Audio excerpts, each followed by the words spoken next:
Centrifugal pump के लिए journal bearing design करने के लिए कहा गया है। गिवन डाटा में है load, speed of journal, operating temperature of oil, dynamic viscosity of oil, ambient temperature, maximum pressure of bearing, rise in temperature और हीट डिसिपेशन कोफिशिएंट, ये सब गिवन वैल्यूज हैं। तो स्टेप फर्स्ट जो होगा हमारा वो होगा डायमीटर सेलेक्ट करने का। वैसे आमतौर पर क्वेश्चन में डायमीटर दिया हुआ होता है, लेकिन अगर हमको डायमीटर नोन नहीं है तो हमको डायमीटर भी एज्यूम करना पड़ सकता है। तो हमने डायमीटर एज्यूम कर लिया जर्नल का 100 मिलीमीटर। इसके बाद हम क्या करेंगे कि सेंट्रीफ्यूगल पंप के लिए डाटा बुक में देखेंगे कि लेंथ और डायमीटर का रेशियो कितना होता है। इस रेशियो का जो रेंज है वो 1 से लेकर 2 के बीच में है, तो हमने इसको 1.6 सेलेक्ट कर लिया इन दोनों के बीच में। तो यहाँ से हमारा लेंथ आ जाएगा डायमीटर इंटू 1.6। डायमीटर की वैल्यू पुट करिए, लेंथ आ गया 160 मिलीमीटर। स्टेप 2 में हम बियरिंग प्रेशर कैलकुलेट करेंगे। बियरिंग प्रेशर क्या होता है? Load divided by projected area, W divided by L into D. अब सारी वैल्यूज नोन है, वैल्यू पुट करिए, प्रेशर आएगा 1.25 न्यूटन पर मिलीमीटर स्क्वायर। इस क्वेश्चन में बताया गया है कि जो ऑयल यूज किया गया है वो है SAE10। ये ऑयल का नॉमेनक्लेचर है। इसमें जो 10 है ये है ग्रेड ऑफ विस्कोसिटी, यानी कि अगर 10 के बाद ये 12 हो जाएगा या हायर वैल्यू हो जाएगी, इसका मतलब विस्कोसिटी बढ़ रही है, और इससे कम वैल्यू रहेगी तो विस्कोसिटी घट रही है। तो सिंपली सारे ऑयल के लिए ये नाम रखा गया है एक तरह से। और हमको मालूम है कि विस्कोसिटी जो होती है टेम्परेचर का फंक्शन है। तो यहाँ पे जो विस्कोसिटी दी गई है ये 55 डिग्री सेंटीग्रेड पे दी गई है। अगर हम टेम्परेचर वेरी करेंगे तो इसी ऑयल की विस्कोसिटी चेंज हो जाएगी। तो हमने एक्चुअल बियरिंग प्रेशर कैलकुलेट किया 1.25 न्यूटन पर मिलीमीटर स्क्वायर। अब डाटा बुक में हम फिर से देखेंगे कि सेंट्रीफ्यूगल पंप के लिए बियरिंग प्रेशर कितना होता है। तो इसकी रेंज होती है 0.7 से लेके 1.4 के बीच में, और हमारी कैलकुलेटेड वैल्यू इसके बीच में ही आई है। इसका मतलब ये हुआ कि हमने जो डायमीटर और लेंथ सेलेक्ट किया है वो सेफ है। अगर ये प्रेशर इस रेंज से बाहर चला गया तो इसका मतलब हमको डायमीटर और लेंथ को रिकरेक्ट करने की ज़रूरत है। स्टेप 3 में हम Zn/P की वैल्यू कैलकुलेट करेंगे। यहाँ जो Zn/P है इस पूरे टर्म को बोलते हैं बियरिंग कैरेक्टरिस्टिक नंबर। तो हम सबसे पहले फाइंड आउट करेंगे वैल्यू ऑफ Zn/P। अब यहाँ पे हमको Z भी मालूम है, N भी मालूम है, और प्रेशर भी हमने कैलकुलेट कर लिया है। तो ये नंबर आता है 12.24। अब हम फिर से डिजाइन डाटा बुक उठाएंगे और देखेंगे कि सेंट्रीफ्यूगल पंप के लिए Zn/P की क्या वैल्यू होती है। तो ये वैल्यू होती है 28। अब देखिए इसमें टर्म आता है K क्या है? मॉड्यूल, यानी कि Zn/P की वो वैल्यू जिसके लिए फ्रिक्शनल कोफिशिएंट मिनिमम हो उसको हम बोलते हैं मॉड्यूल ऑफ बियरिंग। तो जनरली इसको हम Zn/P का 1/3 लेते हैं। तो K हो गया 28 डिवाइडेड बाई 3, 9.33। ये कहाँ से हमको मिल रहा है? डिजाइन डाटा बुक से। तो अब चूंकि जो हमने वैल्यू कैलकुलेट किया है Zn/P का 12.24, ये 9.33 से ज़्यादा है। इसका मतलब कि ऑयल फिल्म एग्जिस्ट करेगी जर्नल और बियरिंग के बीच में, और जो ऑपरेशन होगा वो हाइड्रोडायनेमिक कंडीशन में होगा, मेटल टू मेटल कांटेक्ट नहीं होने पाएगा। अब फिर से हम डाटा बुक में देखेंगे कि डायमीट्रल क्लियरेंस की वैल्यू क्या होती है, डायमीट्रल क्लियरेंस रेशियो क्या होता है सेंट्रीफ्यूगल पंप के लिए। तो ये है C/D। C क्या है? डायमीट्रल क्लियरेंस, यानी कि diameter of bearing minus diameter of journal. तो ये वैल्यू है 0.0013। इसके बाद अगले स्टेप में हम कोफिशिएंट ऑफ फ्रिक्शन कैलकुलेट करेंगे। फार्मूला लिखा हुआ है इसमें। K क्या है? करेक्शन फैक्टर, जिसकी वैल्यू है 0.002।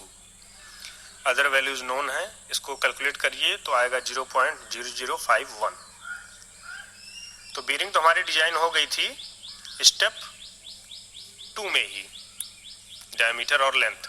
लेकिन अब हम देख रहे हैं कि उसमें हीट जनरेशन कितना हो रहा है।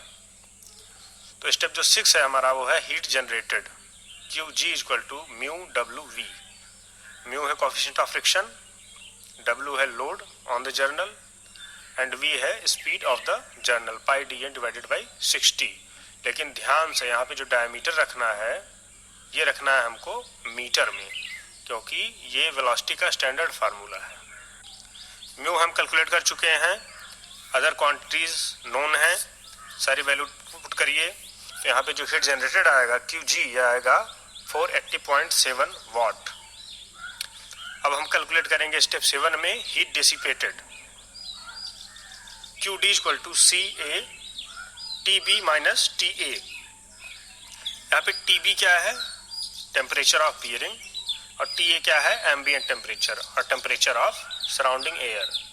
तो TB माइनस TA को हम रिप्लेस कर लेते हैं 1/2 TO माइनस TA, यानी कि 1/2 temperature of oil minus temperature of ambient air. और एरिया को हमने लिख दिया है projected area length into diameter.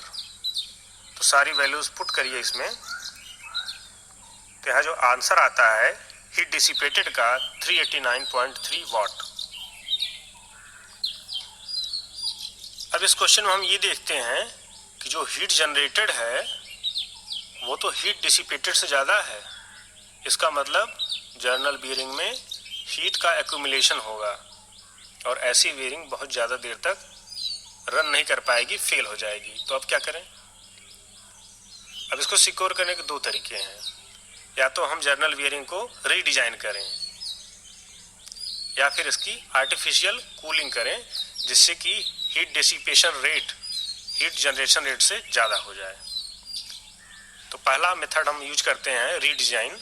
जैसे मैंने आपको बताया था कि यहाँ पे जो डायनेमिक विस्कोसिटी दी हुई है फ्लूइड की वो 55 डिग्री सेंटीग्रेड पे दी हुई है। अगर हम ऑयल का ऑपरेटिंग टेम्परेचर बढ़ा दें तो क्या फ़र्क आएगा उसको देखिए।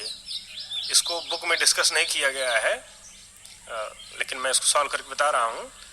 मान लीजिए हमने टेम्परेचर सिलेक्ट कर लिया 65 degree centigrade, operating temperature of oil 65 degree centigrade.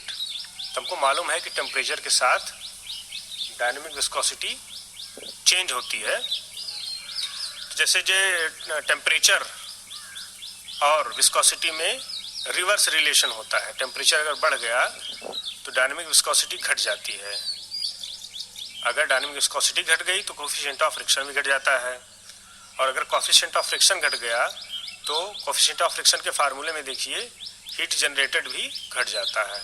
इसका मतलब अगर ऑयल का ऑपरेटिंग टेम्परेचर बढ़ा दिया जाए तो हीट जनरेटेड रिड्यूस हो जाता है।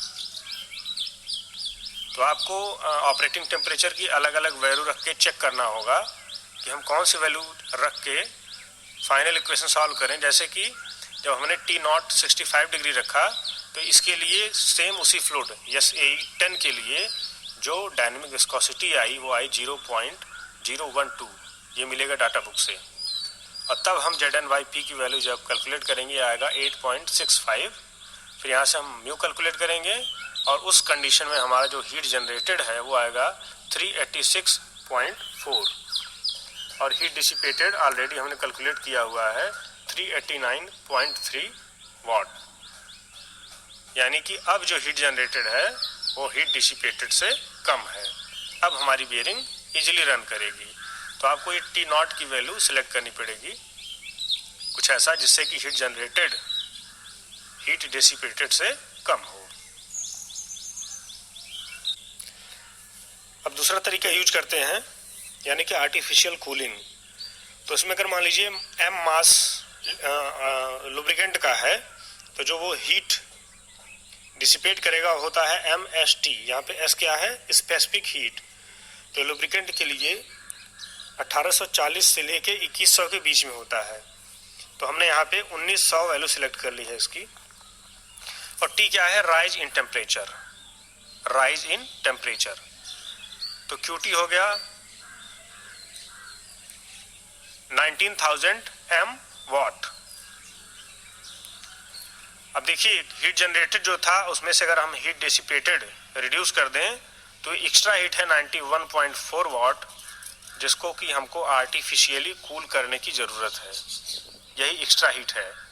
तो हम इक्वेशन 1 को इक्वेशन 2 से इक्वेट कर देंगे तो यहाँ से मास आ जाएगा लुब्रिकेंट का 0.0048 किलोग्राम पर सेकंड। यानी कि अगर इतना मास फ्लो होता रहेगा तो हमको बियरिंग को फिर से रिडिजाइन करने की ज़रूरत नहीं है।